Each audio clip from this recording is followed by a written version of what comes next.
Assalamualaikum warahmatullahi wabarakatuh. Apa kabar sobat sekalian? Cuma lagi di channel Dons Today. Kali ini kita akan membahas berita hangat, yaitu tentang siapa Paludan yang bakar Al-Quran dan apa hubungannya dengan Rusia. Dan kita ketahui aksi politikus ekstremis sayap kanan Rasmus Paludan ini memang kontroversi. Bukan hanya ini saja melakukan tindakan aksi membakar Al-Quran, sebelumnya juga pernah. Dan hingga saat ini ketika negara-negara memang tidak mempunyai masih tersekat dengan nasionalisme, saya rasa masih sekitaran untuk mengecam dan mengutuk, tidak ada tindakan nyata. Nah, ini siapa sebenarnya Paludan dan adakah hubungannya dengan Rusia? Ini sesuai yang dilansir oleh CNN Indonesia dalam laman internasional. Langsung saja kita baca dan kita ulas. Jakarta, CNN Indonesia. Politikus ekstremis sayap kanan Swedia Denmark Rasmus Paludan lagi-lagi memicu kontroversi usai menggelar aksi membakar Al-Quran di Copenhagen Jumat. Aksi itu dilakukan di depan sebuah masjid dan kedutaan besar Turki di Copenhagen. Sepekan setelah aksi yang sama di depan kedubes Turki di Stockholm, Swedia 21 Januari lalu. Paludan mengklaim menggelar aksi itu untuk mendesak Turki merestui Swedia masuk NATO. Namun sejumlah pihak menuding Rusia merupakan dalang di balik aksi Paludan ini. Lantas siapa Rasmus Paludan yang hobi membakar Al-Quran dan apa hubungannya dengan Rusia? Paludan sejak lama dikenal kerap memicu kontroversi. Dua aksi bakar-bakar yang dilakukan belakangan ini pada kenyataannya bukanlah kali pertama. Sebagai ekstremis sayap kanan yang anti-Islam, dia pernah menggelar demonstrasi di Viborg, Denmark pada 2019 dengan membakar Al-Quran hingga memancing emosi muslim dunia.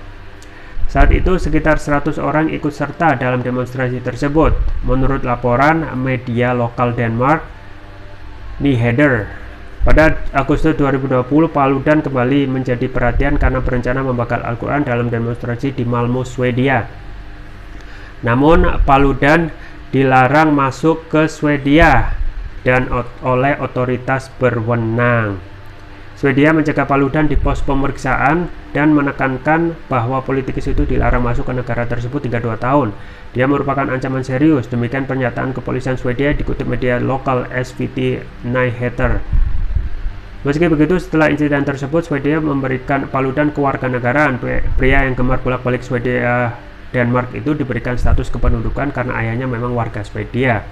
Setelah itu, Swedia memvonis bersalah Paludan dan atas tuduhan membuat pernyataan rasial dan menghina.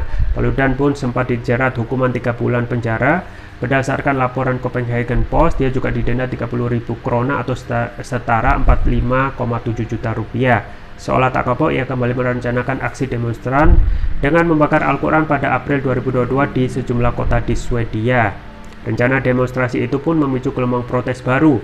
Banyak yang menolak aksi Paludan karena dianggap memicu kebencian menurut laporan The Guardian.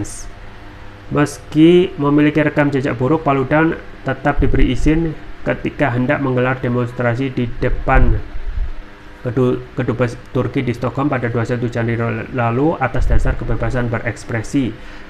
Paludan bersumpah akan terus menggelar demonstrasi hingga Turki merestui Swedia masuk NATO. Namun belakangan muncul dugaan Rusia menjadi dalang di balik aksi Paludan ini. Mengapa Rusia diduga mendalangi aksi ini? Baca di halaman berikutnya ya. Halaman berikutnya. Negeri beruang merah disebut-sebut mendalangi ya. Negeri beruang merah disebut-sebut mendalangi aksi itu untuk menggagalkan upaya Swedia masuk NATO. Isu ini pertama kali berembus dalam pemberitaan salah satu media Swedia. Stasiun televisi SVT melaporkan bahwa Chang Frick, seorang wartawan Swedia yang berafiliasi dengan media pemerintah Rusia RT, membayar Paludan untuk menjalankan aksinya. Media Swedia lainnya melaporkan bahwa izin demonstrasi Paludan di wilayah itu sebesar 320 krona atau sekitar 463.000 rupiah. Menurut laporan media itu, Frick membayarkan biaya izin tersebut. The Guardian melaporkan Frick telah mengonfirmasi bahwa dia membayar izin untuk mengadakan demo, namun ia membantah mendorong aksi pembakaran Al-Quran. Kepada The Insider, Frick mengaku tidak bekerja lagi untuk RT. Dia juga tidak mendukung Rusia sejak negara itu mencaplok Crimea pada 2014 lalu. Meski demikian, Menteri Luar Negeri Finlandia Pekka Haavisto juga menerima laporan yang mengindikasikan keterlibatan Rusia dalam aksi pembakaran Al-Quran itu. Pekka bahkan mengatakan dugaan Paludan memiliki hubungan dengan Rusia saat ini telah diselidiki. Dia juga mengatakan hubungan tertentu di sekitar Paludan pun telah terungkap. Ada pernyataan yang muncul apakah ada pihak ketiga yang berusaha memicu kontroversi, misalnya Rusia atau pihak lain yang menentang keanggotaan NATO dan ingin memprovokasi ini untuk mencapainya. Ini yang tidak bisa dimaafkan, kata Haavisto seperti dikutip Al-Arabiya. Pemerintah Swedia sendiri belum berkomentar. Meski begitu, Perdana Menteri Swedia Ulf Kristersson sempat menyinggung bahwa ada kekuatan yang mungkin ingin mengupayakan Swedia tak bisa masuk aliansi militer. Ada kekuatan balik di dalam maupun di luar Swedia yang ingin menghalangi keanggotaan Swedia di NATO, kata Kristersson. Dengan latar belakang itu, kita perlu melihat para provokator yang ingin memperburuk hubungan Swedia dengan negara lain, ya. Ya itu ya sobat sekalian.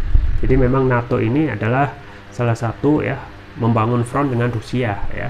Adakah kemungkinan ada hubungannya dengan Rusia? Ya, memang belum ada kepastian yang resmi, pengakuan resmi dari Rusia sendiri, tapi memang indikasi itu ada, ya. Indikasi itu ada karena Rusia memang sejak dahulu ya hingga saat ini perang dengan apa namanya Ukraina itu belum berakhir karena kecenderungan Ukraina yang ingin bergabung dengan NATO, ya. Ya, itu saja yang bisa saya sampaikan. Semoga bermanfaat. Jangan lupa like, share, dan subscribe. Sampai jumpa lagi. Wassalamualaikum warahmatullahi wabarakatuh.